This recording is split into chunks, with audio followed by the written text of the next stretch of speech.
it's going to.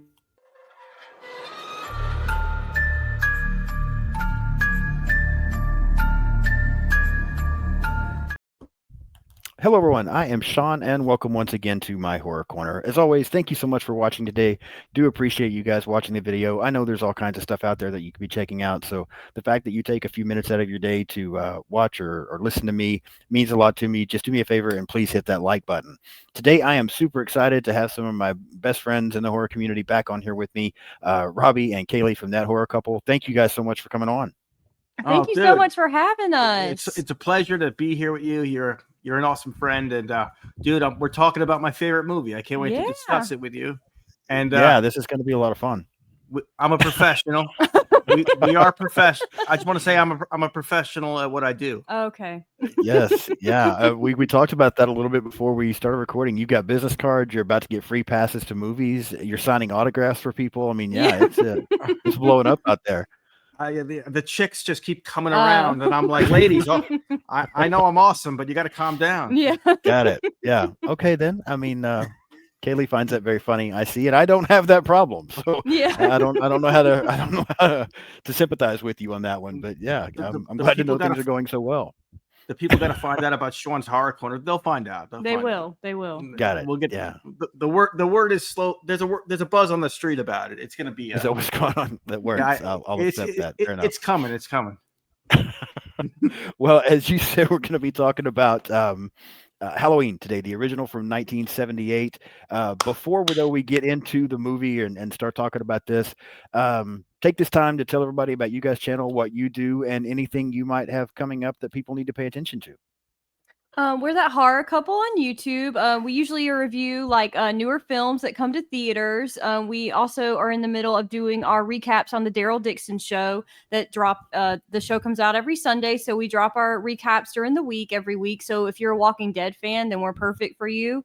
We also, this is October 6th, so we will have had our review for The Strangers Chapter 2 up, so check that out. And a bunch of spooky reviews coming for the perfect time of the year, spooky season, so make sure you're checking that out. And we also have a members page that's $2.99 a month if you want to check that out. We put exclusive videos on there that we don't put on our main page. And you know it's legit because we have a business card. It's an old logo. It really is. If you need to like tape that to your screen where it just stays up there, you can do that if you need to. That would help. Kind of like those messages that go across the screen. Oh yeah, like the StreamYard banner message. Yeah. Yeah.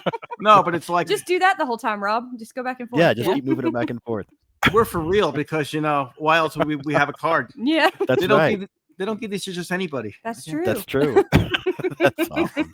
Yes, everybody go follow the channel. Rob acts like this all the time, so it's very entertaining. And then Kaylee also gives you like some wisdom along with it, so you get her intelligence and Rob's comedy, and it's great to watch and keep up with. So follow them, and definitely become a member. I'm a member, absolutely love their channel, all the stuff they do. I recently had to change my debit card information, and the first thing I went and did was update it on YouTube, so I didn't miss being part of you guys' group there. Thank you so much. Definitely. Dude, that means so much. That means a lot to us. Thank you. We have family members that didn't even sign up, so I'm like, all right, that really, Yo, awesome. We got like, I got a brother that's like, you're on YouTube. What's that? So I appreciate that. That means a lot, man. Thank you. No, you're very welcome. And you guys are the only channel that I follow and subscribe to that has a business card. So I think it's really important. Well, thank you. Like I said, they don't get this. There we go. That's what I was waiting. I'm gonna do. He's got it right there. Yes. I got him out of my bag. Yeah. I'm just gonna pull this up here and there, like throughout the show. So. Yeah, feel free. That's okay. You are welcome to do so. We were talking a little bit before we came on. I'm in the process of moving, so all of my stuff is packed up. But I know, Kaylee, you had a few things there a while ago. Since we're talking about Michael Myers and Halloween, did you have anything from your collection that you want to show everybody today? Sure, I have. There we go. We have the bobblehead. I'm trying to do it right so you can see the bobblehead, like behind the bush. The classic Myers. Yeah, so we have that one. Very cool. The classic one where I have Laurie's like a really out of print like NECA from the original Halloween. No, those are awesome. Yeah, I like that. Which is really cool. Let me see. Oh, we got Michael stalking from the yard. When she thought it was the old man watching her. Okay, yeah. I have that one, and then We have this one, but I believe this is 2018 because it has the hearts and the pumpkins. So it's not the original Okay. Halloween, but we But like still this one. I very think we cool. got these. Thank you. I think we got all the bobbleheads at Spirit Halloween. Yeah. Okay. Yeah. And Well, I kind of noticed as well. So some people I see that collect stuff, they leave it all packaged up. Everything's still in the boxes and that kind of thing. Other people open it. Apparently, you guys like to go ahead and open the stuff. no, That's me. that's He her. like all of his wrestling pops. I like the box. Or any movies he So- picked out pop wise, they are all in the boxes. All these that you see out of the box, that was all me. look behind. Like the value of my collection is all out of the box. I'm not selling them. I could have been rich. No, I understand. And that's, right now, all of my stuff is still in boxes and packages. And I've almost opened some things up a time or two because I see the way other people do their displays. And I'm like, oh, that looks so badass. I kind of want to set that up. And then some of my family and friends are like, but it's going to lose its value. And I'm like, I guess, but I don't plan on selling this shit. Like, this is not something that's going in a garage sale someday. Yeah, So, that's how I feel. So they me- all come out of the box. If it's mine, it's coming out. No, of but the it's box. also like it's not just like the sale. It's not the resale value. It's also like a lot of times the artwork on the box is so cool. Like I love the artwork. There's a on lot the of box. that. I agree. Yeah, so I'm like the box makes the look for me almost sometimes. That is true. Yeah, we That's true on we some have of the the packaging. one. Yeah. Yeah, we have the one from Spirit that you has forgot Michael. You forgot Bob the Ghost. Oh, let me grab him. Get him now. Hold on, we're not done with our slideshow here. That's okay. That's perfectly fine. Oh, we got Awesome. Bob the Ghost I like it. at the bottom. You can see he has he's got the phone. Yeah, Oh, we have that wow. one from Okay. Spirit too. Yeah. I'm gonna That call is Annie. awesome. This is going nowhere. Yeah. See anything you I like? like it. Very cool. All right. But yeah, no, I agree with you. The packaging on some of the stuff is really cool and kind of makes it. And honestly, I think the reason my kids don't want me to unbox things is because they feel like eventually I will be out of here and then they can have it and they can sell it and get the money for it. So I think that's why they tell me Okay. not to open That makes things. sense. Yeah. I'm like, yeah, whatever. They just want me to check out so they can get some money off of it. That's all it is. Yeah. I think you're gonna live forever. I think you're unstoppable. I'm going to try. We'll see. That was kind of the plan, but if these kidney stones don't go away pretty soon, I might be willing to change the plan. We No, hope you it's feel getting better better. soon. You showed two of them who's boss. You only got 4 left. I did. We got 2 of them out of there. There's only 4 left, so I'm making some progress, and I go back to the doctor tomorrow. At the time we're recording this on the 23rd of September. I go back to the doctor on the 24th, primarily to just kind of check in and probably get some medication refilled because I'm starting to run out. And if I'm going to keep dealing with these, I definitely need the medicine to deal with it. So yeah, we'll go back tomorrow. But yeah, it's getting better. We'll get We there. hope that goes well. Do they still zap those if they have to? Like they go zip? Like if they have to like. So yeah, there's 2 options. We'll talk about this because Zay and I talked about medicine as well here a while back on my channel for a little bit. But when it comes to kidney stones, they have 2 things that they can do depending on what's going on.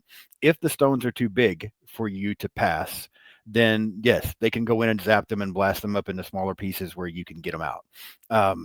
If they are stuck somewhere, then they can put in a catheter, go in with this long, skinny rod, and get them. That sounds excruciatingly painful to me. Now, they do put you to sleep for that, but it still just sounds absolutely terrible. The problem with the ones I have is, one, they're not so big that they need to be blasted. They're small enough to pass, but they haven't gotten far enough down where they can go get them yet either. So I'm just at a stuck point. I'm in a waiting game. They're moving. I've had several scans done. They're moving. They're just moving very slowly. And, I've had kidney stones in the past. It's always been like 1, and 3 or 4 days later, I pass it and I'm perfectly fine. This has been going on for it'll be a month tomorrow. And one of the doctors, he said he thinks part of the reason this is taking so long is because there's so many that they're kind of getting in each other's way. They're still moving, but it's not an easy process because they're bumping up against each other and holding each other up. And they're just teaming up on you. They're teaming up. They are. They're tearing me up while they're in there. So I need them to hurry up and finish. I'm so sorry you're in pain, bro. Yeah, me that's too. terrible. I'm making. I have gone. I went 3 weeks without working. I've gone back to work now, just half days, but I get up in the morning and go work till about noon, and then come home and medicate and lay down for a little while and do my evening. So yeah, we'll get there. But I am getting better. I have passed 2. You guys have been very kind to check on me, so thank you so much. Of But course. yeah, so that's my horror story that I'm dealing with right now is the continuation of this kidney stone battle. You got to update. You got to update your followers now. Like go Instagram I live know. with it. Just be like, I will. Yeah, I guess I could do that. I could do next time I'm about to, because you feel them when you pass them. I guess if I feel like something's about to happen, I could do a live TikTok or There something. you go. With me standing in my bathroom passing this Yeah. kidney stone. But Yeah. yeah. Update.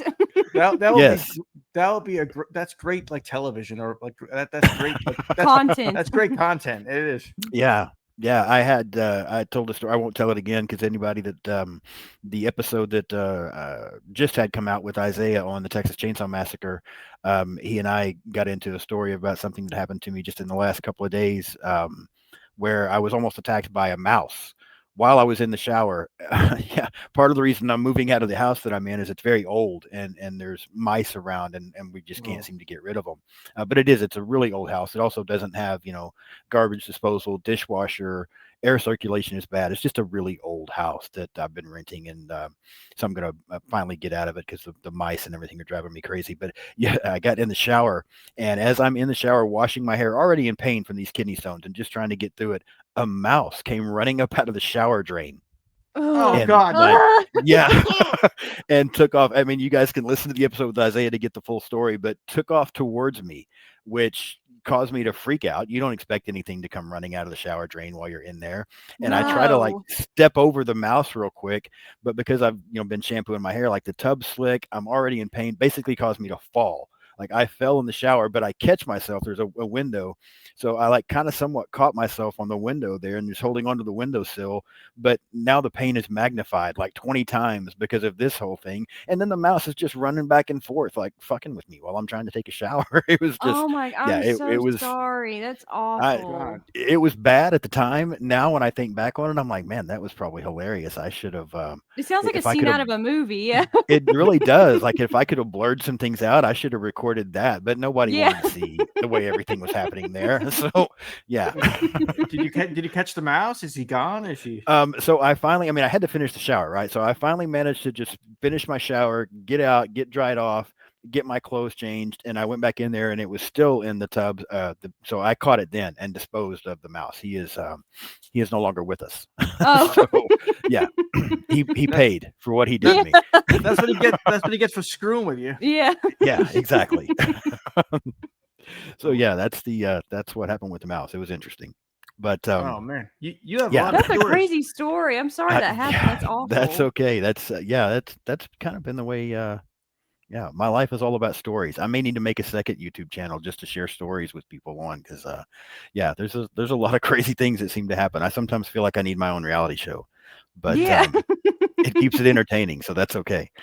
All right, we will get into the movie now. So Halloween. I totally lost my train of thought. Yeah, Halloween, the night he came home. Thank you. I was off track bad for a minute.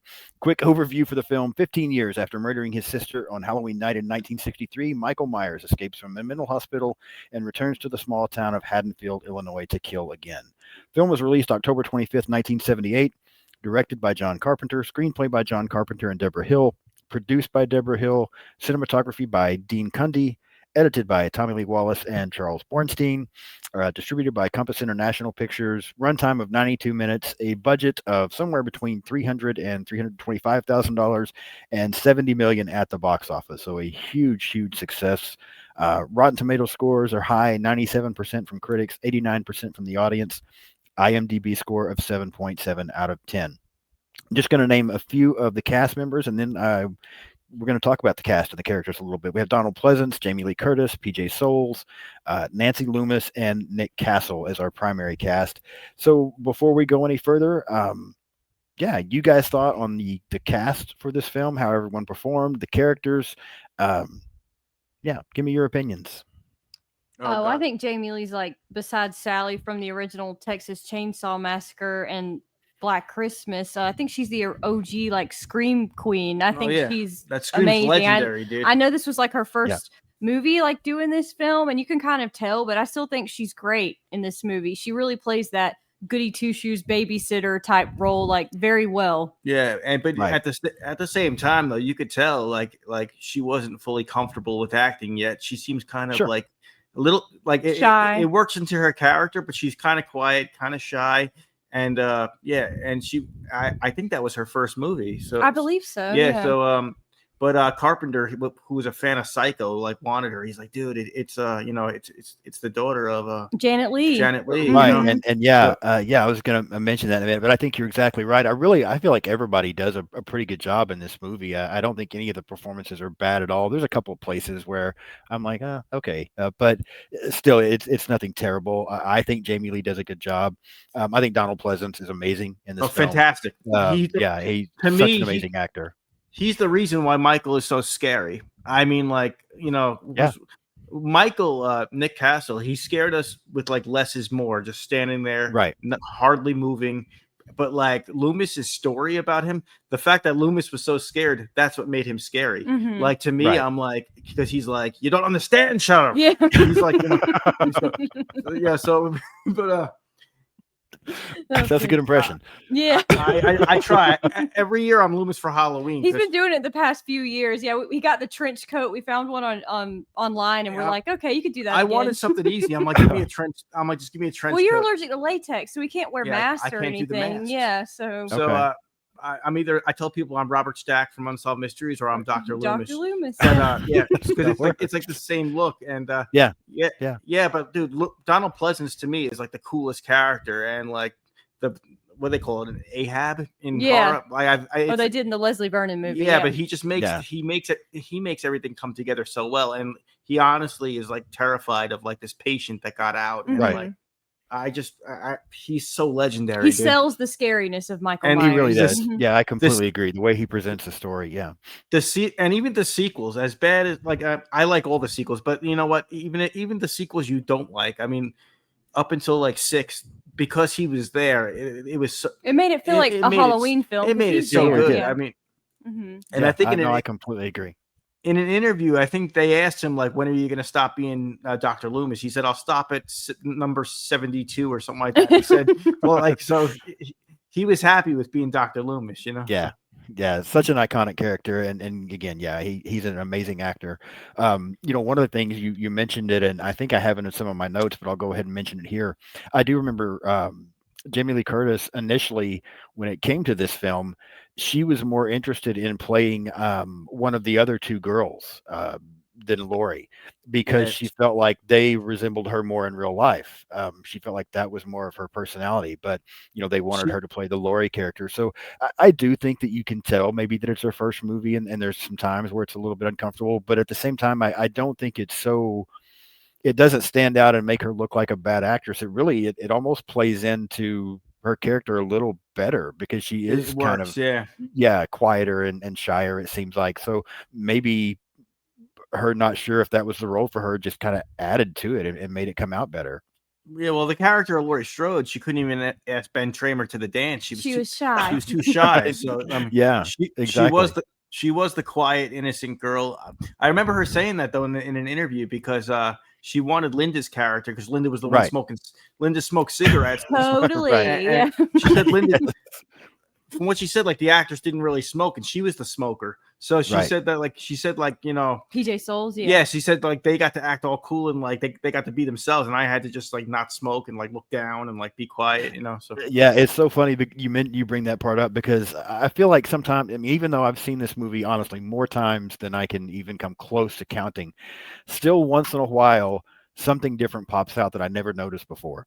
And the last time I watched this, the scene there where PJ Souls is in bed and she's smoking, you are never going to convince me she took a drag off that cigarette. Absolutely ever. I know you see smoke, but you never see, I'm a smoker. You never see that fire light up. You don't see anything happen. She's not smoking that damn cigarette. She just I never realized that. I'll have to look at that the cigarette next time. Maybe you see smoke, but to me it didn't even look lit. It didn't. It looked like it really didn't. Yeah, it didn't. There's She no was just tip. Nothing's Yeah. happening. Yeah. So I don't know. I mean, I thought maybe it was lit because you do see the smoke, but yeah, nothing's ever happening. Every time she puts it up there, I'm like, you're not smoking that. Somebody just wasted a perfectly good cigarette, in my opinion. dude. And it's one of those things like I love revisiting this film, and like you said, I notice like different things every time too. And it's just this movie it just feels like Halloween, even though it was shot in like Spooky season. it was shot in Cal. Yeah. I don't even think it was shot in the fall, but like they made it look like Halloween with like The Right. music really, yeah, and like it feels like this movie feels like October to me. It just does. Mhm. I love the Yeah. vibe of the whole thing, man. I completely agree. A few other things that I will mention real quick. You know, this movie being so so much older and a classic, there's not a lot that I could really give about this film that people haven't already heard. But there was a couple of things that I wanted to mention. A lot of film scholars have stated that Halloween is responsible for starting the slasher trope of linking sex with danger, and that killings are all sexual in nature. John Carpenter's response to that was that's not at all what he was trying to do. That if that's the way it appears, then okay, but that he was just making a movie, and he just viewed these characters as teenagers, and that's how he thought teenagers behaved. So, you know, I know there's a lot of talk, and there's maybe some truth to it now, and with movies that came across later. But yeah, I don't really see where they get some of the things they say. This is not a sexual movie. I mean, there's one scene. So yeah, I feel like that was a little bit of a reach, probably. But well, there was the scene in the beginning where the two couple ran upstairs. oh, okay, yeah, And- there's two scenes And I for like assume 5 seconds. That probably had to be the Yeah. most Well- disappointing time of her life. I know. He was like, well, no, that's I don't even know how he had time to get undressed. that's what I like though. The Yeah. sex scenes are quick and they make me look amazing. So I think that's awesome. I mean, I watch a porno, I feel bad about myself. I watch Halloween, I feel like the man. Yeah, there you go. There you go. Got it. Makes Yeah, sense. And that's what Okay. I tell people. I'm like, So now we hey, know why this is one of your favorite movies. It boosts the Yeah. self-image. well, it's not the only reason, but that's one of the reasons. Fair enough. I Deborah Hill. just say, hey, it's Bob style. That's what I tell. That's what I tell them. Got it. Yeah. I'm like, yo, it's Bob style. Got it. Yeah, Kaylee, I'm so sorry. It's Okay. okay. She likes it. Deborah Hill, who had worked as a babysitter when she was Get a that to teenager, Michael. did most of the writing for the female characters' dialogue. Carpenter drafted all of Loomis's speeches. A couple of things I wanted to mention as far as backstory. Carpenter took inspiration from haunted house folklore that all small towns had haunted houses or a house where someone was killed or went crazy. And that's where he began to develop some of the story for Michael. He also visited a psychiatric institution in Kentucky where seriously mental ill patients were held. And there he came across and got to see a young boy who had a very blank schizophrenic-like stare. And that meeting that child was where he would get the inspiration for the speeches that Loomis and the way he would describe Michael was from the one child that he saw. Yeah, I mean, that's guys. The devil's Yes. eyes. Nick Castle was only paid $25 a day. I know that's been talked about before, but that just blows my mind. And initially wasn't even cast as the to play the Shape. It was more of a thing of he and Carpenter were friends. They had attended college together, and he showed up on set to basically talk to John Carpenter about something that he was doing. And Carpenter's like, "Hey, go put this mask on and go be this guy." And I remember listening to Nick Castle talk about this in an interview. He was like asking John Carpenter, well, how am I supposed to walk? Like, what am I supposed to do? Like, how do you want me to do this? And John Carpenter was just like, just walk, like, just go, just do it. So, yeah, I kind of like the way that played out. And yeah, the fact that he was paid $25 a day blows my mind. And then something, Kelly, that you mentioned, Deborah Hill stated that learning that Jamie Lee was Janet Leigh's daughter, she knew that casting her would be great publicity for the film because of her mom being in Psycho. So, again, not a lot of huge things out there that I can bring up that people don't know about, but there are some fun facts about the movie. But yeah, I think the cast is great. I think everybody does a great job. I love the story and the score.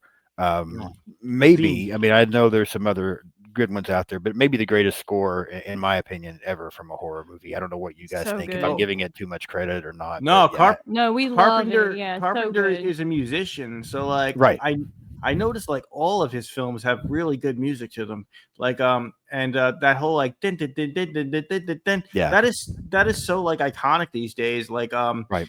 and you see it like even when like Rob Zombie took over the franchise or like David Gordon Green stepped in, they needed that jingle because Right. it's like the Jaws theme at this point. We need that for Yeah. Michael, you know. Mhm. It goes so well. Like people that I'm sure people just know the minute they hear it, they're like, "Oh, Michael Myers," you know. Right. So Mhm. Even people that won't watch the movie know that that's Michael Myers. So Oh yeah, yeah. it's incredible, yeah, and it and adds. No, go ahead. it was the blueprint for like the whole slasher thing that happened in the '80s, and I think Cunningham from Friday the 13th even Hmm. said I saw the success of Halloween and decided to rip it off. He was straight up about it. Who's honest? Right. Yeah. He said I'm just going to take this and put it in a campground and just see what happens, you know. Yeah. So it makes you think uh you know regardless of what you think of this movie, like horror would not be the same without this. Like it is like it's an important template, you Yes. know. Yeah, I completely agree. And yeah, I mean, it probably, I know there was some inspiration drawn from Bob Clark's Black Christmas for Oh yeah, Carpenter for this, but I think it took because to me, I know some people say Psycho, and I can see where maybe some of the tropes could come from Psycho. Psycho is so much more of a thriller. I argue with myself sometimes on whether or not that's really the first slasher film. For me, it's more like right around that 1974 time frame of Black Christmas and the Texas Chainsaw Massacre. But then yeah, I think Halloween just took what those two movies did and then up the ante. Just it kind of took it to the next level a little bit. But one of the things that's different about those films, and it works perfectly both ways. My last episode, Isaiah from the Bitter Wolf and I were talking about the Texas Chainsaw Massacre, and we were talking a lot about, and we talked about before we started recording. There's no music in that film. You don't get yeah, these creepy score. I mean, there's a score, but a lot of times when Leatherface pops up, you're not getting any kind of a warning. You're not getting the Jaws theme and the Michael Myers theme and that kind of stuff, letting you know that something's about to happen. It's just like suddenly there he is, and it's terrifying. But then this film is just as terrifying to me, and it's got the sound that goes with it. But I think that sound and that score adds to it because it's just done so perfectly, in my opinion. Sound design is huge in this movie, and the score is a big part of it, I think. yeah. And a lot of times less is more. I feel like the sound wasn't like in your face, but it was there for ambiance or whatever, and it Right. worked. Now, one scene in particular when Tommy Doyle looks out the window and just sees him. I think that dong, Yeah. dun, dun, like just the Yeah. little things. I'm just like, it, Right. Catches you off guard. it adds so Mhm. much Yeah. as opposed to no music at all. I think because you got to remember, Leatherface had that freaking chainsaw that was loud as Right. hell. I mean, Yeah. Michael's more of like a silent type, like in the shadows kind of guy. So, Yeah. you know what I mean? He Yeah. No, I wasn't so completely loud about agree. it. And one of the things that, because this is, I mean, I don't like to spoil my rating too early into this, but I absolutely love this movie. It's one of my favorite movies ever. And one of the things that I like about it that I still think is amazing to me because, we were all talking before we started recording, and we almost don't even need notes for this. I mean, we've seen it so many times, we could just go through it without any notes. I only take them to try to keep myself on track. But seen this movie so many times, know exactly what is going to happen, and yet still there are some scenes that you still feel the tension. And to me, when you've seen a movie millions of times and yet you can still feel the tension from the scene, that's what's so incredible. For me, primarily in this movie, there's a few moments, but the scene where we're kind of getting ahead of ourselves, but the scene where Lori goes over and she finds her friend's dead, and then she gets attacked by Michael for the first time, and then now she's trying to run back into Tommy's house to get away, and Michael's slowly coming after her, and she's pounding on the door. The keys, the keys. Just watching this a couple of days ago, I know he's not going to get her. I know she's going to get in. I know how this plays out, but I still feel that tension It from that makes you scene. anxious. Yeah. Yeah, it still makes you anxious, exactly, and then that's one of the things that this film amazes me, that all these years later, all these viewings later, you can still feel it. Watching this now, it still holds up so well. And I mean, obviously, I think you guys agree from what you were saying. One of the things though that I want your opinion on, because again, not to keep going back to a previous episode, but Isaiah and I were just talking about for Texas Chainsaw Massacre, how there was kind of it was built up as just such this incredibly gory, disgusting movie, and there's really not that much gore. There's not that Yeah. much gore in this film either. I mean, there's a few kill scenes. You get to see a couple of things here and there, but it's really not compared to the things that we see nowadays in movie. Compared to the Art the Clown things that we see. Yeah. This is absolutely nothing. And I don't have a problem with Art the Clown. I like Terrifier. I don't. You can show me all the gore you want. That's perfectly fine. Sometimes I enjoy it, but I almost feel like. This is better. Kind of like you were saying, Robbie, less is more. These Exactly. just seem, you don't have to see blood all over the place for it to be scary. And I just think this works so much better. Yeah, Carpenter was really like genius about that. Like, just it's all about suspense, and it's all about what you don't see that like is scary. Like, for example, like when he went after Bob, and we got that up against the wall kill, just seeing Bob's feet go like this. Right. That's all I needed Yeah. to see, and my brain could like be like, oh, I know what happened. And Mhm. a lot of times, what you think happened is a lot more gorier than what anybody could show you. So, Oh, it- yeah, you absolutely. know what I mean? So, Yeah, your imagination can come up with stuff that's so much worse than what you're actually Mhm. seeing. So, yeah. Yeah, and like just from a marketing point of view, it's pretty good to do something like that and not get thrown out of theaters or get your film banned, and like just to be like technically there's not that much gore. I mean, and you could still scare the hell out of people, but you could still the film could still be distributed. Yeah. So it's a win-win because like even I think I don't know about this, but didn't Terrifier get pulled at a few theaters or? I No, I believe know so. there was a warning for the Well, third I remember one. there was Yeah. a warning, so it kind of sucks when like you make something and you can't show it. So I think Right. it's kind of brilliant on Carpenter's point to just scare the hell out of you without showing you much. So Mhm. Right. Why do you think you mentioned something that's a good point? Unless I'm just wrong, I might be wrong about this, but I believe Texas Chainsaw Massacre, which just came out, 4 years prior to this, it got pulled in a few places. Mhm. And I almost feel like I heard the same thing about Black Christmas, or there were at least some issues with Black Christmas. But I don't recall ever hearing any of that where Halloween was concerned. Um, do you think that, not to take anything away from those other films, but do you think that Carpenter just did it better, or hit, I don't want to say hit it, but did he just put it together better to where it still terrified people, but it didn't cause theaters to want to pull it? Like, why do you think it didn't Well, go through some of the same scrutiny? I think from what I remember, Carpenter was trying to get it into theaters, and a lot of people weren't interested, and it got shown here and there, and a lot of it was street buzz. Like people were Okay. talking about it, and the reviews started coming in, and the reviews were pretty positive. So I think that's kind of what pushed it out That more. helped it out. Okay. Maybe the reviews were better than Texas were or anybody else were, because it scared you in a way that like where we still had, I don't know, we still had good characters. We still had like they were doing like everyday things. I mean, Texas Chainsaw is a little different. It's like Right. it's constantly like so. I mean, I don't know. Maybe they got a different reaction from Texas, and they were like, we gotta. Maybe they got more complaints. I don't know, but Yeah, Yeah. I would say that probably the subject material of like Black Christmas and Texas Chainsaw they consider to be more raunchy than a babysitter on Halloween night. Most likely, that's maybe from that perspective. That's why Could be. John Carpenter maybe they thought did what he did better. Not better, Sure. but like different. So Differently. that Yeah. maybe that just the format of the story's different. So maybe it was more acceptable to like the common Plus, moviegoer than Christmas. A lot of people like they take that. They take that personally. Yeah, I guess back personally. in the day Yeah. they did. Yeah. Well, yeah, people like Right. it has to do with their religion or whatever, or like their family. They think of it like a family holiday. So Halloween. It's one of those holidays. I consider it a holiday, but schools aren't closed. Yeah. I Right. don't know what's going on with that. Yeah. So I mean, maybe Halloween was one of those holidays you could just have fun with, and maybe they took Christmas a little more seriously. I don't That's know. Okay. true. Yeah. I So- didn't even Yeah, think that about could it like definitely be that. a point. Yeah. Yeah. Well, and again, I hadn't even thought about that till just now as we were talking about this. I just kind of Oh. wondered, but Thanks. I just made it up, really. well, that's one of the most logical things you've said so far, Robbie. So that's pretty impressive. Again, I am a professional. Yeah. That's it. Okay, that's why you got the card. Yeah.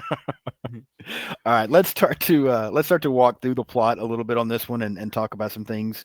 But first, a word I- from our sponsor. Oh, Absolutely. it's blurry. That's all right. I think people get the idea. Um, of course, we start off. Everybody knows this scene. It's one of the best opening scenes, and again, for me, as far as horror movies go. But Dude, I you love it. jump right in with this score. You get the Michael as a child.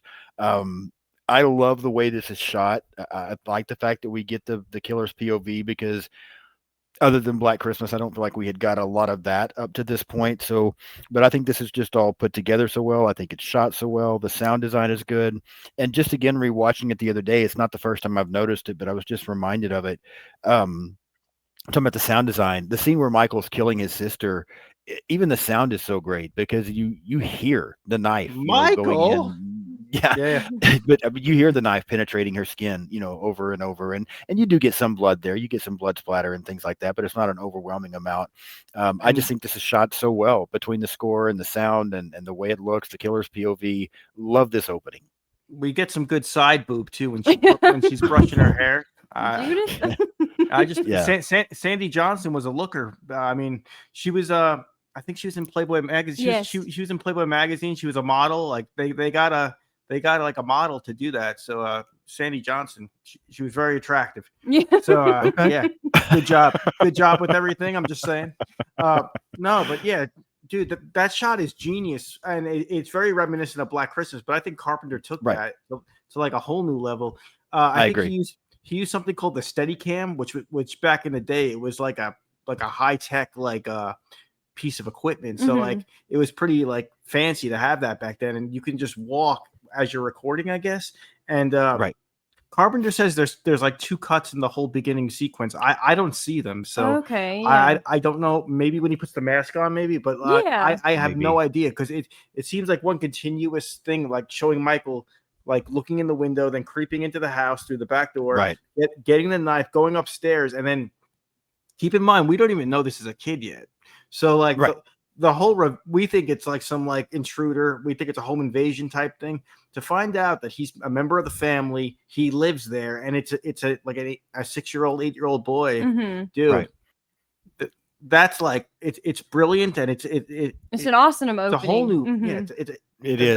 Well, and I also like the fact that one of the things that I think this movie does so well is then when he does go outside and the parents show up and he takes the mask off, it's not like you look at this kid and you think from looking at him, he doesn't look like something's wrong. I mean, he looks like a sweet, innocent kid that is almost just kind of confused as to what's even going on. I think that even looks great because it's not like he overdid it and tried to make this kid look like he was, this mean or even crazy, something wrong with this kid. He just looked like a sweet, innocent boy.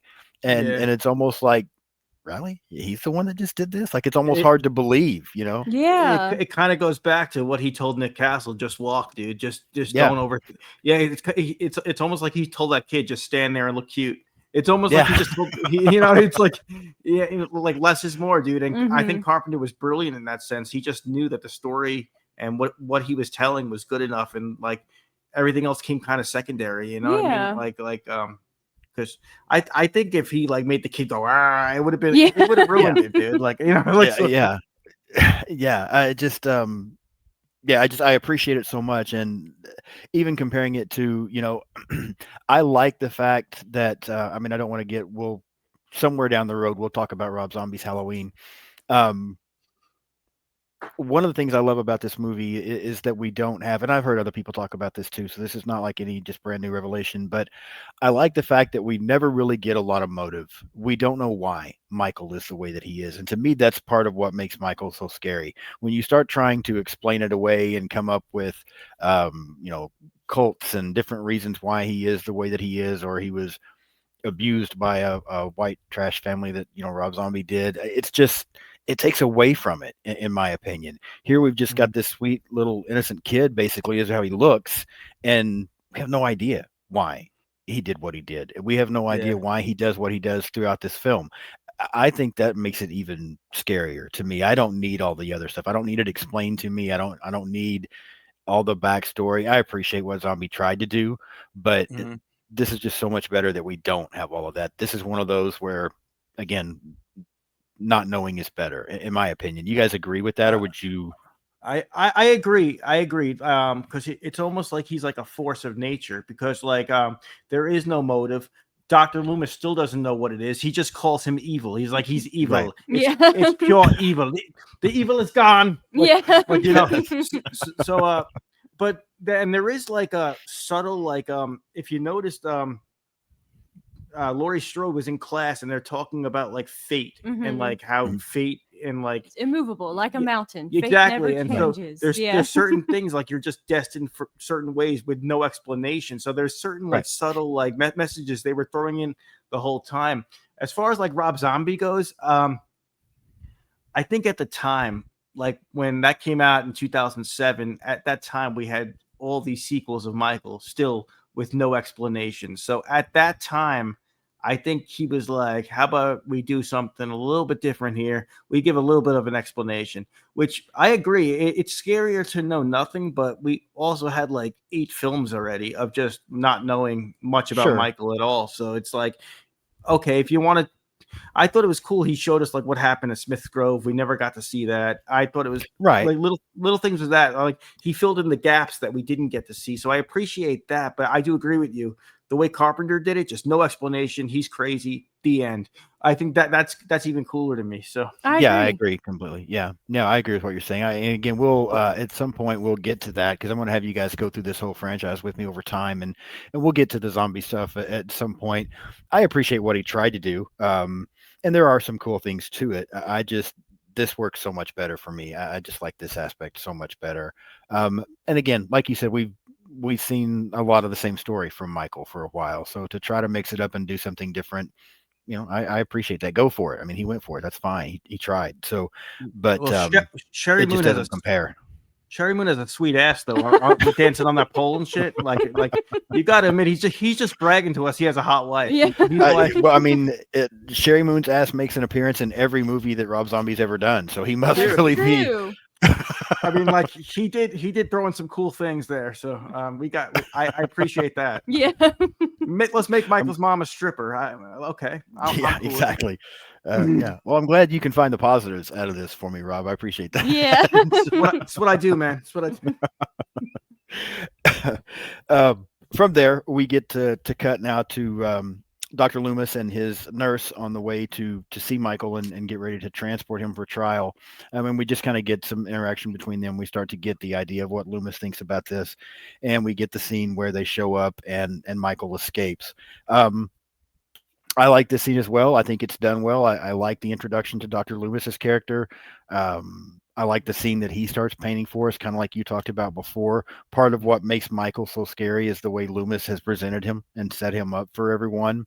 But I also think, it's so funny to me because when people talk about Michael Myers, and they kind of do the same thing when they talk about, another horror icon, Jason Voorhees, is that they're just these big guys that just walk. They just slowly walk towards you and eventually get you. But that's not Michael here. I mean, this guy's jumping up on top of a car, like he's, taking off like that. So there's a much more, agile physicality to Michael, even here that I don't think gets mentioned a whole lot. But I like the way this scene plays out again, and I think it does a pretty good job of the first scene, that opening kill. It throws you off. You're like, wow, what the hell? Like, why? But I think this scene is almost even a little bit scarier now that we got all these mental patients out, and this one is now attacking Dr. Loomis and the nurse, and stealing the car. It does a good job of just elevating. We're like going to the next level, I feel like, here a little bit with this film. Did you guys have anything in particular here that you like as we start to move on? Well, going back to like where we left off with we see the kid. We don't know why. Mm-hmm. It cuts to like a time jump, and Loomis is just warning everybody about this. He seems terrified of him. Thorazine. He's like, I'm going to give him Thorazine. Yes. Yeah. You got the nurse like chain smoking. She's nervous. And then he's like, you never want him out. He's like, never. Yeah. Never. Yeah. And the rainy nights. I love the atmosphere. The rain adds so much more. And and the way he breaks out, and he learned how to drive somehow. We don't know how that happened, but maybe someone around here gave him lessons. Yeah. Yes. I told everybody. Yeah. Nobody listened. But yeah, I love how when he pulls away, he refers to him as the evil. The evil is gone. Right. The evil is gone. Like as if he's not even human. Like Loomis Right. thinks he's out of all the cases. Superhuman. Yeah. Well. Yeah. Yeah. Sort of, Either yeah. that, but like yeah, but out of everybody Loomis probably dealt with, that he refers to him as evil. Like just that's that really. That's what I mean. This character Loomis just elevated him. You know. Yeah. I'm just like, yo, this makes him like beyond anything we could even imagine. Almost. Right. You know? No, I completely agree, and I think this does a great job of setting that up and getting that going for us. And then from there, of course, we get to move now to we get Lori, we get her friends Annie and Linda. We see that Michael's starting to stalk Lori and that she's seeing him places. So I've heard this described two different ways. I'm curious you guys take on it.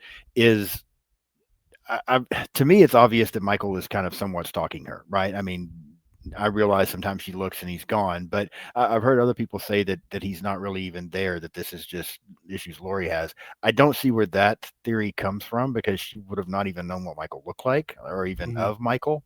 But I do like these scenes where, you know, she's looking outside the window at school and 1 minute he's there, 1 minute he's not. Tommy also has a run-in with him at a school, you know, there at one point. And so we just kind of see Michael stalking around, basically like checking things out and watching and observing.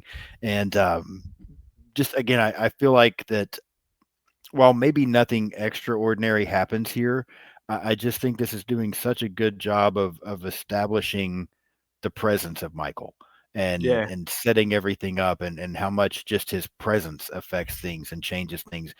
Just him standing there, not doing anything, just standing there, and that score, it just, it's uneasy. I mean, you're like, oh, there's something up here. Like this guy's not okay. Like this is dangerous. Like what's happening right now? So yeah, even though there's really nothing extraordinary that happens with any of this, I still love every scene where she looks and he's there, and then she looks again and he's gone. I love every moment of it. Yeah, and it goes back to no motive because this is before the Halloween 2 storyline where they're related. Yeah. So like, Right. you know, at this point, he just hates babysitters. Yeah.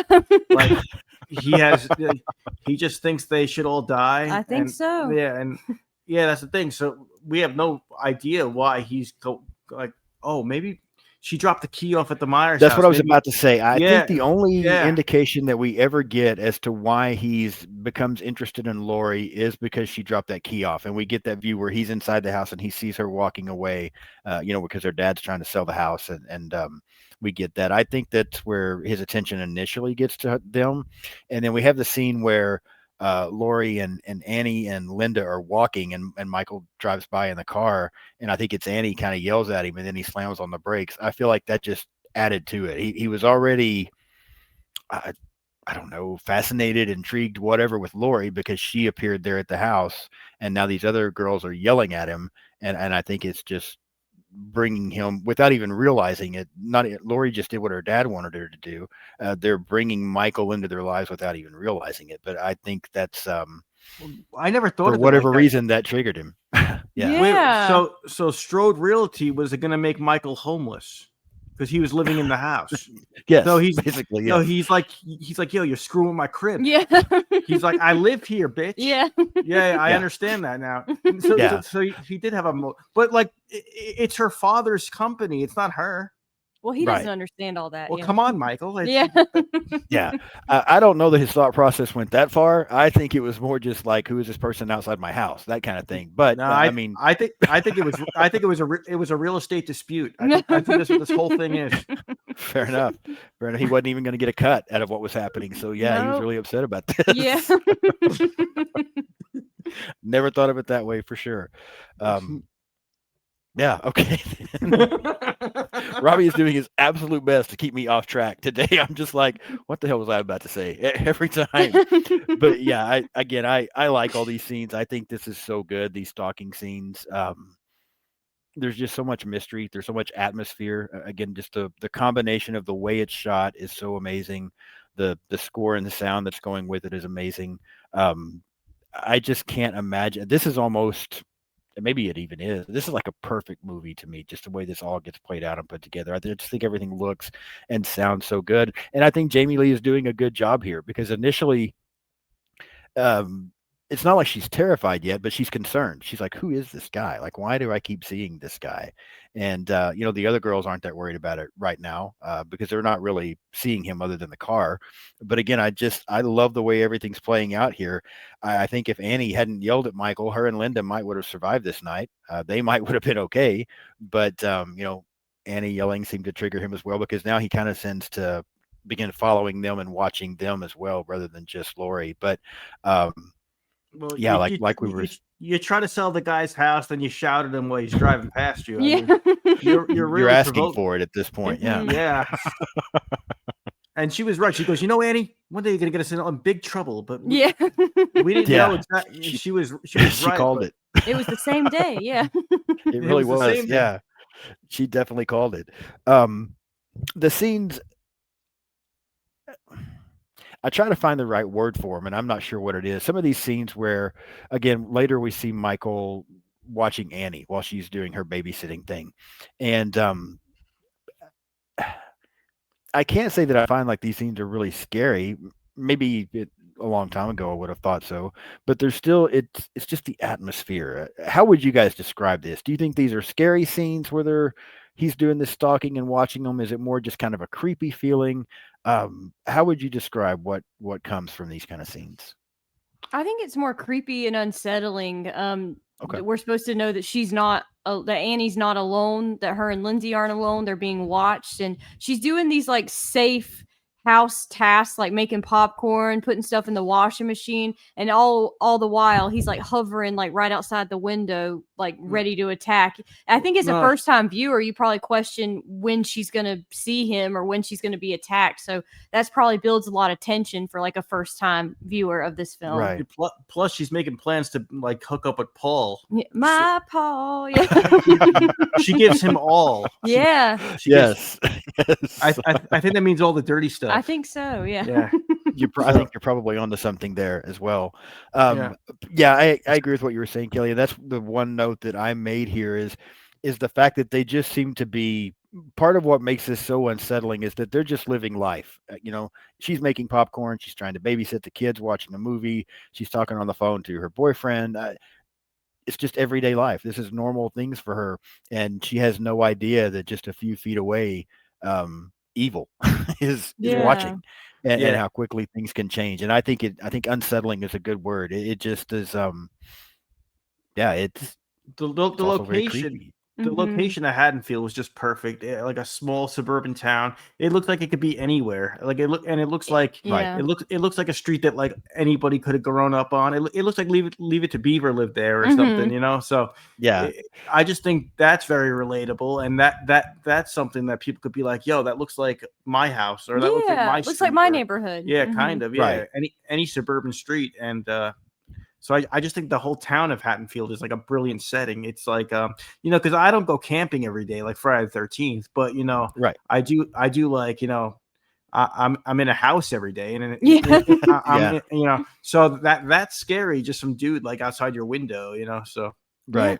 Well, and I think- that's another thing that I wanted to bring up. So I'm glad you mentioned that because one of the things that I appreciate so much more about this movie, and again, some of these older movies more from this time frame is, and I've talked about this with other people. So if people watching this have heard me say this before, yeah, but today, and I still appreciate, I still like a lot of the horror that we get today, but everything is so much more polished now, right? Like the characters you see in all these horror movies now all come from apparently very wealthy families because it's these big, beautiful, fancy homes and everybody's got nice clothes and everything just looks so pretty and so clean. But here, this looks like I just went outside and looked down my street.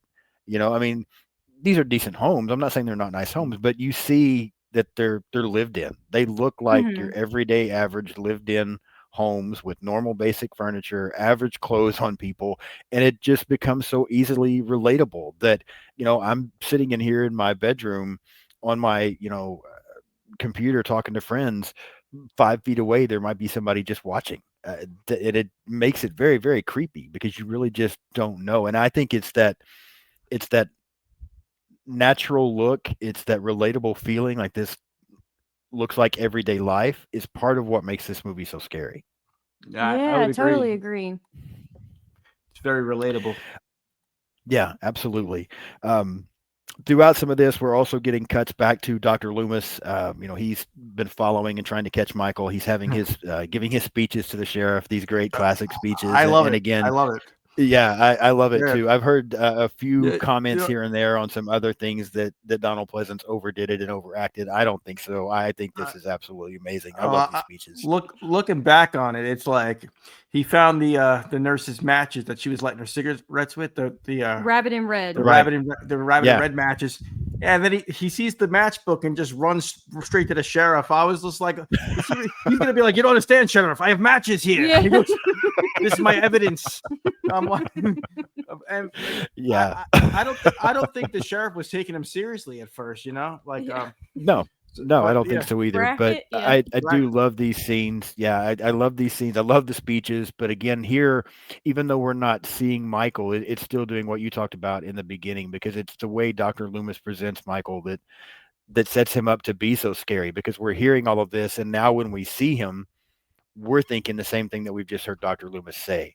So, even in these scenes where we don't see Michael, we're just getting Loomis talking about him. It's still adding to it. But if I don't know if you noticed, but you might have, but if when we see Sheriff Brackett and Loomis talking in the street, Michael in the Smith Grove station wagon he's right behind them. Right. Like that car passes like several Yes. times, like, and that's something I only noticed like on like several rewatches. I'm like, oh, he's right behind Loomis. Like, Yeah. It was funny. He was so close. Yeah, like he's supposed Yeah. to like he's trying to solve this case, and he's just like, Bad Yeah. detective. Yeah. I know. Yeah, it is funny. And Michael, I guess, got around pretty quickly, because he's able to he's always where Loomis is. He's always where Lori is. And now he's also where Annie is. So he's getting around pretty good in this car. Like a phantom or something. Yeah. I just love how straight to the point Loomis was with everybody. Like he wasn't like sensitive about it at all. He was just like, Right. That scene when he's on the payphone. I don't even know who he's talking to. He's just like, I'm his doctor. Yeah. And then he's like, and then he goes, if you don't, it's your funeral. Yeah. And then he Yeah. that's it. I'm Yeah, like, he's very straight and to the point. what a thing to say to somebody. I'm just like, Mhm. wow, dude. I love the character. Yeah. Imagine Yeah, your doctor it's saying that. Imagine your doctor saying that to you. If you don't, it's your funeral. Yeah. He's a little unorthodox. Yeah. Check your blood pressure and cholesterol. If you don't, it's your funeral. Yeah. Absolutely. What a No, thing to it hear is from a so doctor. good. It is. It's great. He's just out there. I mean, he just tells it like it is. But yeah, I do like it as well. We start now to get into where we're getting close to some more of the kills. With Michael following Annie and Lori and watching now that this is all going on. We had the scene, of course, that you mentioned earlier, where Tommy sees Michael out the window and really tends to freak out. He sees him a couple of times, actually, and it scares him. But I think those scenes are great. One of the most disturbing scenes to me in this movie is where Michael kills the dog. Because I'm a dog person. That's we love dogs. I've always been one of those people that the villain can kill as many people as he wants, but please don't kill the dog. But the fact that he took the dog out, that was rough. I think I'm able to excuse it because we've seen the movie so many times and it's such a quick scene, right? That I'm like, oh, it's still one of my very favorite movies. I can excuse that, but like newer movies that do it, I'm like, I'm never watching that again. Yeah, you just got used to it here, and it's Michael. Yeah, so. Usually I don't like films that hurt the dog, but like it doesn't bother me as much with this one. I mean, well, Lester was a pain in the ass dog. He wouldn't stop barking, so maybe that's he was still cute. Yeah, he was cute, but No, but I'm with you, and I am kind of the same way. I don't know how to explain it away because I hate it when the dog gets killed, and I don't necessarily. It's not that I like it here, but it does seem to.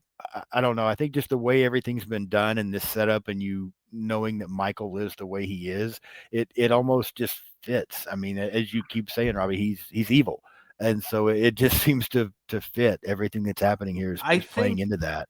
I think also at the time, like. You got to think about the story that Carpenter was trying to tell. I mean, a lot of people, if they have a good watchdog, feel protected. So if Michael takes out the watchdog and Annie's just by herself, that's scary. So it's like, okay, now there's no watchdog, and like, you know what I mean. So I think that adds an extra layer to like the fear at the time. Like I'm trying to think of this like a viewer in 1978 watching this in the theater. Maybe I'm like, oh, that's scary. Now the dog can't even protect her. So it might be that. So Plus, I we don't agree. know if we don't know if he killed Lester. Maybe he just choked him out. We don't know. he put him in the sleeper hold. I mean, it could Could have be. been. I mean, maybe that's what it is. I mean, we see He could have grabbed him and just said, "Settle down, you mutt," and put him down. he could have. Now, I believe there was a scene when Dr. Loomis and the sheriff are in the house. We see where Michael's been eating an animal, right? Yeah. So that kind of leads me to believe that he probably didn't just choke him out, but yeah, at least we don't see him eat Lester. That's true. That's At least they true. didn't go that far with it. Yes. These first set of kills. So we're. Oh, go ahead, Rob. You about to say something? I was wondering what a dog tastes like. Like Oh, chicken. Rob. It probably tastes like chicken. No. I mean, they say everything tastes like chicken. I've never personally wondered that. No, hot dog. I'm a little concerned that you do. Yeah. But, I mean, I was just wondering. No, we're just talking Halloween here. we are. I'm now. Sometimes I'm like, man, I wish that Robbie and Kaylee lived closer where we could actually hang out, or Brendan and Sam. Now I'm suddenly like, I'm kind of glad Robbie doesn't live closer. This guy wants to know what dogs taste like. Yeah. I don't. We'll hang out and do something else. We're not going to be eating dogs, dude. Yeah. Okay, good, because I was looking at my dogs over there laying on the bed watching me do this, and I suddenly got Aw. very worried about her just now. So Oh. No. We're dog lovers. I was just saying, if he's eating dogs, I was like, I wonder if that's even any. I don't even know. I was like, yeah, it's nasty. it can't be good. Yeah, I completely No. agree. It can't be good.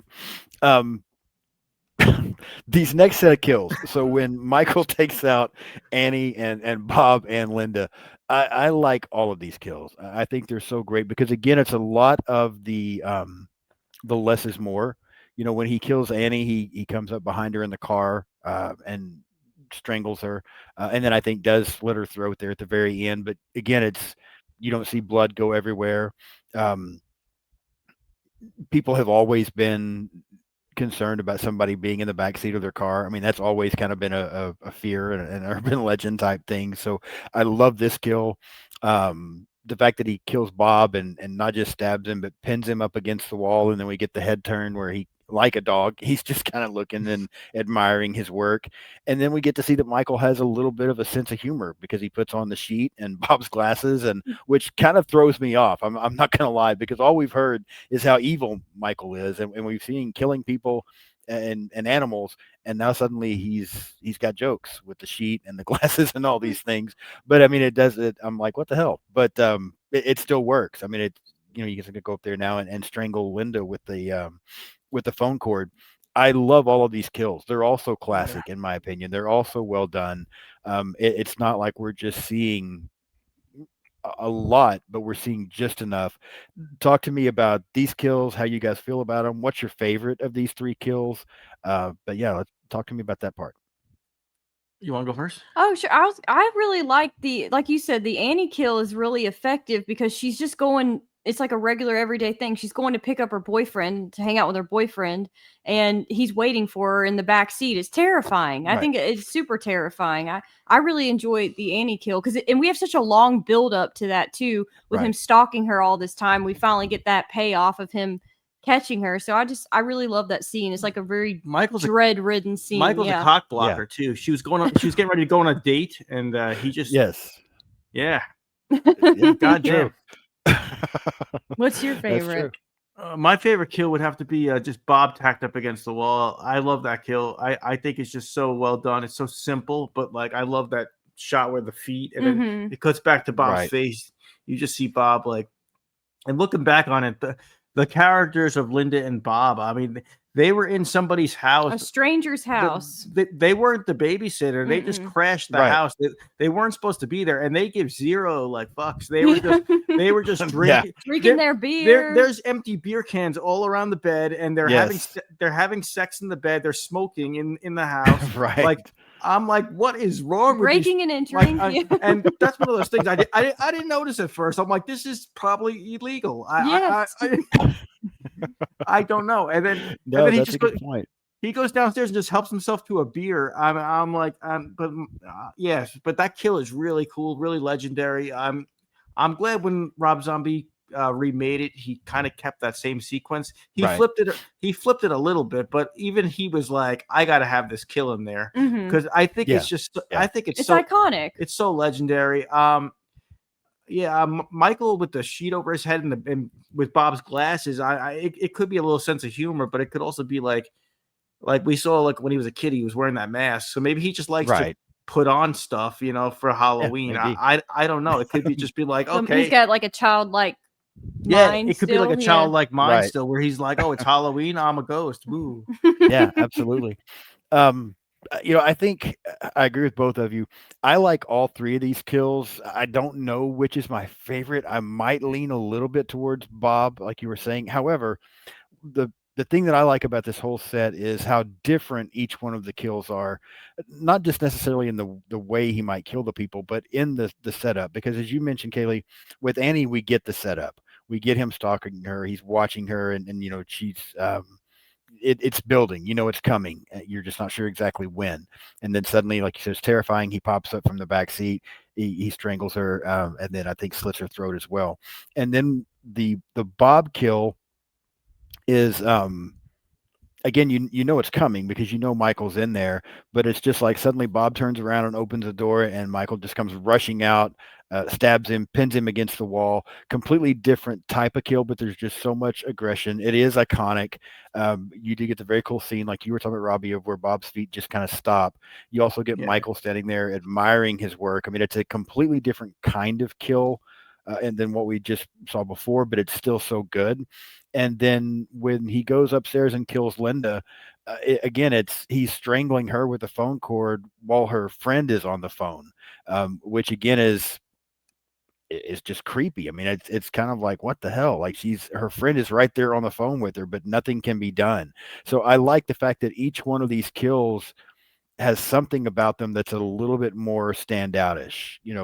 With Annie, she's being stalked. With Bob, he's gotten pinned up against the wall and admired, basically. And now with Linda, she's on the phone with someone, but there's nothing that they can do to help her because they're not even sure what's going on.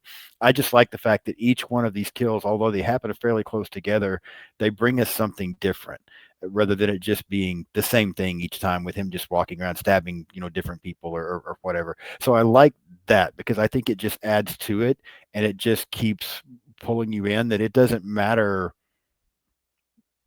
what exactly is going on or what he has. Michael is just dangerous regardless, whether he's got a knife in his hand, whether he's got a phone cord. It doesn't really matter.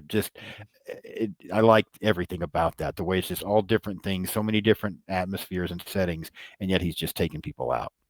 Yeah. And I think that's what I Yeah. like about it. It's the difference in each kill.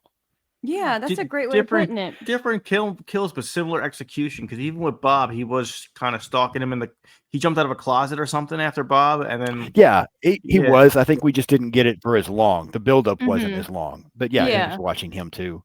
I also And want I mean, you could almost say he's stalking Linda for a minute. He stands her in the doorway and watches her for a couple of minutes before he does anything. So yeah. yeah. That's true. I also want Yeah. to say I always thought it was interesting that the girls took time to get high before they were gonna babysit and watch kids. Oh yeah. I was like, these are terrible babysitters. Well, I guess they want, like you said, John Carpenter wanted to show like what teenagers do, and he Yeah, just what he figured thought that's what they teenagers do. were. Yeah. And Mhm. have you ever babysitted kids that are very Uh, young, Rob? Have you done that before? Yeah, it helps if you're high. Yeah. Oh, okay. I watch I watch my nieces sometimes, but I do that. It makes So it much Yeah. more tolerable if you have a little help, just to let you know. Yeah. I gotta try that. No, I'm kidding. And then we get into what actually becomes, because I think this whole movie has been great. I've loved all this setup. I've loved these kills. I've loved what Loomis has done. I mean, everything about this movie has been so good. And then we get to what is my favorite part of the film, and that is, Lori was on the phone with Linda. She's a little bit concerned about her, so she goes over to figure out what's happening. She finds the bodies, and we get to that scene that I was talking about earlier, where then Michael attacks her. I don't know how she survived falling off over the stair thing. First of all, Yeah. that looked like a pretty rough fall. So That the was a fact that rough she fall. lived Yeah. through that was impressive.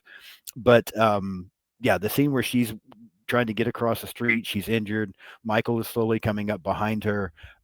She's trying to get Tommy to come open the door. That scene still, no matter how many times I see the movie, I feel the tension in that scene. I absolutely love that scene so much. It's my favorite scene of the entire movie.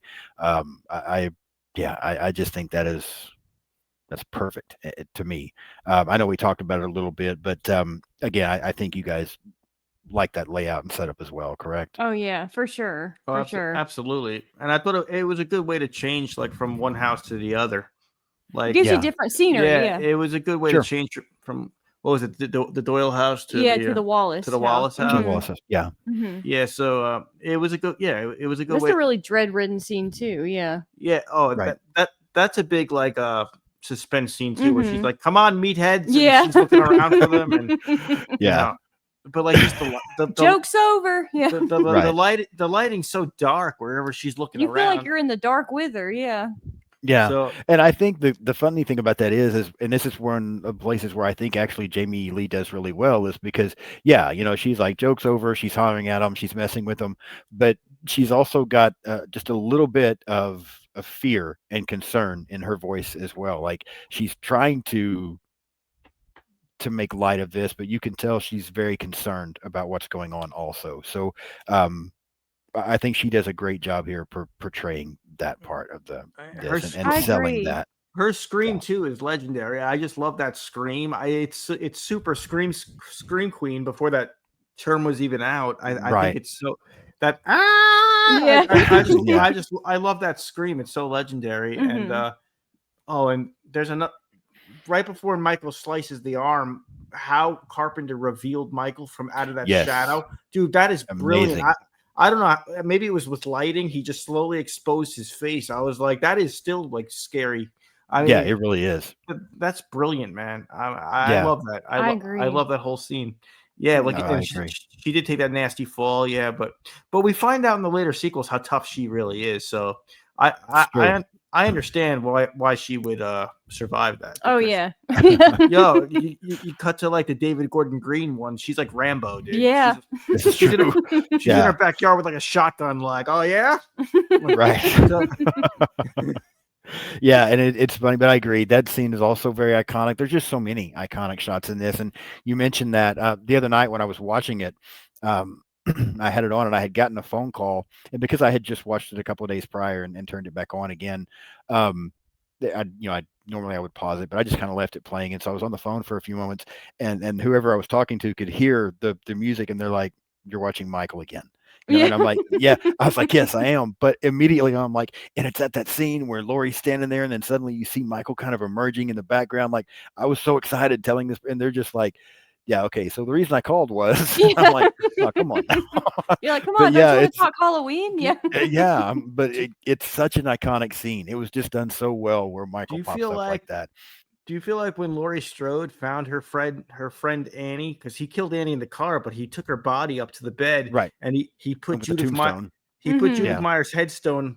So I feel like the first kill of the film, followed by like the final, almost the end of the movie, like it comes full circle at that point. Yeah. I also wonder, like, how did Michael like lift that headstone? Did he like just put it under his arm? Did he hold it like this? Did he That's, like that's a I don't good know what he did. question. Did he hold it like a bag Yeah. of groceries? I don't. Who knows? I have no idea. He's like, why do they It do just it? Yeah. I think I know whose grave that is. It just tells us how strong he is, I guess, because I don't know how he moved it either, but it's impressive. However, and we finally then we get to Michael and Laurie battling it out because she does get in the house, but apparently Michael gets in through a window. um, he tries to get to her once, and she stabs him with like a long sewing needle, I think, or something like that. She tries to get upstairs.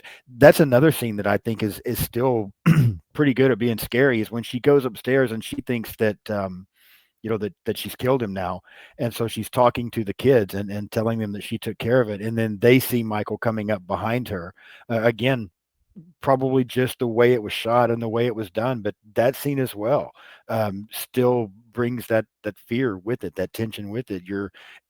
I've seen it, I know what's happened, but every time I'm like, fuck, he's right there, so it just Yeah. everything Carpenter did was fantastic in this movie, in my Yeah, opinion, and that's just another scene that I absolutely love. And I agree. it took that scene to Loomis to finally realize what the hell was going on, because like he kind of dropped the ball, dude. He was literally just hanging out outside the Myers house, like screwing with. He was Lonnie. like Lonnie. Yes. He was fucking around in the bushes all night, and then Yeah, he was. finally He noticed this. he found the car. Yeah, he Yeah, sees the but car. the car was like 2 houses down. I'm like, it took you Right. all night to notice that car. I was like, Yeah. and then finally, it like when those kids were like, like, running Yeah. out, then he's like, then Now he he's gonna realized take what's care of it going on. again. Yeah, Yeah, Mhm. no, I agree. But that scene where he scares the kids like that cracks me up. I do enjoy It's that scene as funny. well. And I think one of the things this movie does, it does it with Loomis's character a little bit. It does it with Annie's character a little bit. Um, I, I'm not a huge fan of horror comedies because I think when you try to make a horror comedy, sometimes one ends up outdoing the other, and it's hard to get that good mix. But I like it when a film can just have a little bit of comic relief here and there, I and you agree. get that with Loomis some when he's dealing with these kids, and then again with Annie's character. So when it's done right, the comic relief is great, and I think even that Carpenter did fantastically through this through some of those things like what you were just talking about with Loomis. Oh yeah. Yeah, I like when there's a little levity that breaks up, like maybe like a little funny dialogue in between Right. the scary Mhm. points, or just something like that. But I don't like when the whole like those scary movies. I'm not a big fan of those when you just take horror Yeah. and you make it into a joke, because I just Right. I don't know. I guess I take this is my life, man. Yeah. It's what I do.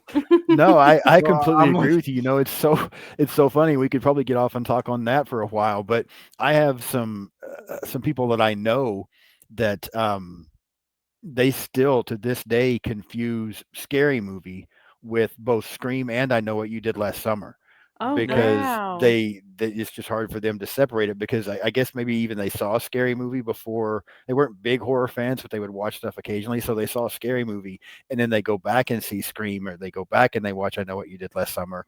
And they've told me they're like, I can't watch Scream without thinking about Scary Movie.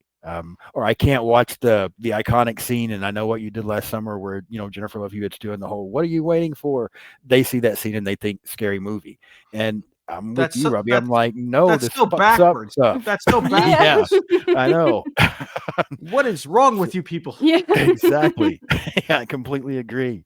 Um, yeah, we get another cool scene with Michael that I think maybe not quite as good as what you were talking about, where he's revealed coming out of the background, but now he's attacked Lori in the closet.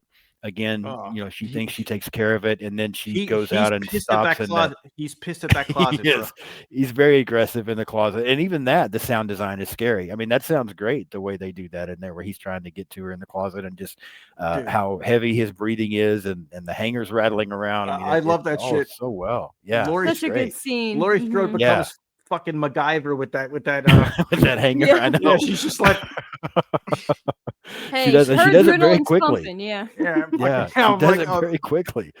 But yeah, no, that is cool, and I he's do like, love oh, the scene where the sewing needle didn't work. Well, take a coat hanger, bitch. Yeah. yeah, I would do the same thing. And then she gets the knife and stabs him before she kind of gets away. But then Michael pulls an Undertaker and just Oh, sits dude. up, Yeah. does his sit up there while Laurie's in the door. Which actually I you like the probably know wrestling this reference. already. I like the wrestling reference. That I, was I good. thought you might, and I Yeah. remember hearing one time, totally off subject, but an interview with Mark Calloway, and that's part of where he got that. He was trying to come Oh, up with wow. ideas for his character, and he was thinking about different things that I think he mentions Jason and Michael do, and the Michael sit up, and he was like, "Yeah, that's something I want to bring into this." So actually, Mark Calloway got that for the Undertaker character from watching this. Wow, That's awesome. I that's did really not know cool. that. That makes me Yeah, like it even more now. Yeah, that's really yeah. cool. So Undertaker is cool, man. yeah, he is cool. I like him. So yeah, little wrestling talk there for a minute, but yeah, I love it as well. Because I had seen this movie. I mean, I'm old, so I saw this movie before I ever knew who the Undertaker was, obviously, and that's the first thing I thought of the first time I saw Undertaker sit up was I'm like, oh, he's doing the Michael Myers thing, So I thought it was pretty cool. But again, another great scene. Another great way, maybe not as scary as the way Michael comes out of the shadows, but it's still pretty effective. Oh, Yeah, no. for sure. The way that they do it too, with just I think it's the over the shoulder shot with Mhm. Yes. we got Laurie Strode here, and then Michael's just like, hello. Not dead yet. Right. Yeah. Yeah. The angles, the camera angles were so brilliant. I mean, They really were. Yeah, this was shot so well. Carpenter like knew what he was. He just had a good way of like just like lighting and camera angles and just it's He's a good. masterpiece, Yeah. man. It's a masterpiece. It really is. I agree. Michael then attacks Laurie. We get a brief moment where his mask comes off in the struggle with Laurie there a little bit. So we get to see Michael's face. And then, of course, we get Dr. Loomis arriving to save the day and shooting Michael 6 times and causing him to, tumble over times. Yeah, I love that part. That's one of my favorite things for some reason. I love the fact that he just keeps saying that. And he keeps, he says it at the beginning of the Halloween 2 multiple times when he's telling what's going on. But yeah, it's just so good. But yeah, you don't know what death is. Yeah. Yes. And such a great classic scene, in my opinion, when he goes to look and Michael's body is gone. Dude. An amazing scene. And then I even like the way they end this scene with, you just hear Michael breathing, the score is playing, and we're just doing the shots of different places in the houses where Michael has been and some of this has happened. And I don't know, I just think that was such a great idea and a great way to end this film of just kind of, you hear the score, you hear the breathing, he's there somewhere. I mean, that's what you're thinking, is he's out there somewhere. Like, who is this guy? What is he doing? They can't kill him, and he's still out there somewhere. I saw an interview with Carpenter, or maybe it was in the special features. This movie's been re-released like 20 times. So I have all these different versions with different special features, but I saw this one thing with Carpenter, and Donald Pleasance came up to him and he said, there's 2 ways I can play this. He goes, when I notice he's gone, I could look up and be like, oh my God, he's gone. Or I could just be like, I knew that would happen. And he's like, Carpenter said, that's interesting. He's like, can you give me both? And he said, sure. They went with I knew this would happen, which totally makes sense, because the whole time he's warning everybody. So I just love that. I love that look, like, because the audience is like, oh my God, he's gone. And Loomis is just like, yeah, he doesn't look shocked. Yeah, dude, it's brilliant. He's just like, and then he's looking around like, and then like you said, like they show the 3 locations: the Myers house, the Doyle house, the Wallace house. He could be anywhere, like, and we don't know where he is. That's such a brilliant ending. And when I was like, I think I was 10 at a sleepover, I was like, wait, that could happen. The bad guy can get away. I'm like, is that allowed? I'm like, because bad guys go to jail, and this guy didn't, and he's where is he? And the movie's over, dude. And I'm like, right. And that's before I even like got into this stuff. Yeah. But it's that's funny you say that, because I was the same way before. When I was a kid, the first time I saw part of this movie was with my dad and my aunt, because they liked horror movies, and I was watching some of this with them, and I didn't like scary movies. They scared the absolute shit out of me. I couldn't sleep at night. But I'm watching this, and I remember thinking the same thing. And my thought process after seeing this was, oh my God, I really hope my parents never leave and bring in a babysitter, because if we get a babysitter, this guy's going to pop up and kill everybody. I mean, it terrified me. But yeah, it's just so well done. And again, like we've been saying, just that that he's still out there somewhere. It's just so, I don't know, it's so good. This movie is just absolutely amazing. And that was just a perfect way to end it, I feel like. He's going to go out there and get Lester now and just eat it. No! He's like, I left Lester. He left Lester's spot. He left the dog body there, and that's where he was headed. He's like, now time for a snack. Oh no! He's been shot. He's been stabbed multiple times. He needs to go regroup, and nothing says nothing says regroup like some dead German Shepherd. So that's where he went to. He's gonna grab a snack. That's I've never thought that before, but now from every time I watch this movie, that's what I'm going to think. So thank you for bringing that into this. Yeah. So before we rate this, we've talked quite a bit about it, but anything else you guys want to mention or talk about that you really like from this film that stands out to you? Something I may have missed? Anything else you want to say? I'm a ridiculous fan of this movie, and I give it so much credit for just changing horror forever. Yeah, I agree. It's one of those special movies where every time I watch it, it feels like the first time I'm seeing it, but it's familiar at the same time. I memorize the whole thing, but it's still exciting. The format is just so simple, but genius. I just love the simple. I love the simplicity of it. It's easy to follow. It's easy to watch. It's fun, and I I just love it. It gives me goosebumps, dude. When it gives me goosebumps talking about it. I get so excited. It's my favorite movie, and I love it. I can't say enough good things about it, and I just it's so rewatchable. And I don't know if are we rating it yet or no? We will here in just, but you can go ahead if you want to on my scale of 1 to 10. Yeah, I mean, you're welcome. That was going to be the next thing, so yeah. I would give it a 10, and that's because of how much it just clicks with me. I'm not saying it was a perfect film. It was a fairly low budget film. I mean, and even fans, they point out the bloopers about how they could see a cast member here. They could see John Carpenter's cigarette smoke in this shot. They point out the bloopers over time, and there are bloopers. It's not a perfect film, but you know what? I feel like if I'm not going to give this a 10, then what am I going to give my 10s to? It has to be something. It has to be something like this. So I mean, I can't say 10s are for films like this to me, and I try not to give out 10s ever. If you look at our reviews, I very rarely give out a 10, except for like this and the new Toxic Avenger, which was brilliant, by the way. The new Toxic Avenger, it's a masterpiece. I'm glad to know this. 10 out of 10 for you. I gave it a 10. I'm going to give it a 10 out of 10 too. I love this movie. I think it's a masterpiece. I think whatever day of the year you want to put it on, you can make it feel like Halloween, and that is just for the way it makes me feel. It gets a 10. I think it's a very, like you said, it's low budget and stuff, but I think it's just Carpenter's like a mastermind of movies. It's a masterpiece. So 10 out of 10 for me. Yeah. I agree. Go ahead, Robbie. I just want to say Kaylee wore the shirt. That's awesome. I see that. That's very cool. She dressed up. She dressed up for this episode. I was just lazy as hell. I didn't want to go in the closet and try to find his Halloween shirt. So I was like, "Here's your Joe Bob shirt." So I'm just saying, Kaylee dressed up for this. It's awesome. So yeah, no, I appreciate that. Actually, that is something that I had planned on doing, and then just I came home from work, I took some medicine, and then I started packing and kind of lost track of time. But Michael's on my shirt, but he's on there with all kinds of other people as well. Oh, that's awesome. That's an awesome shirt. That's really cool. So he's on there. It's just not amazing. Just him. But yeah, I agree with you guys. This is a 10 out of 10 for me also.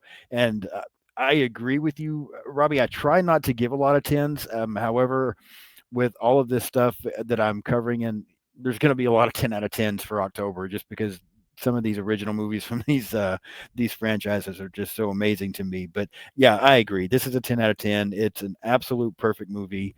So many things I appreciate about it. And like you said, it's just every time I watch it, it's so exciting. I mean, how can a movie that I've seen 50 times still be so exciting? But every time I turn this on, I'm just like, I guess this is it. This is Halloween. It's just one of the best movies ever, in my opinion. So I'm right there with you. I think it's a 10 out of 10 also. Could I tell a story about me and Kaylee in Georgia? We caught this in theaters. They were replaying Halloween in theaters. And, I have this movie memorized. Right. I have the dialogue memorized, so I know what's going to happen. But apparently, I guess some of the people in the theater, they don't have the movie memorized.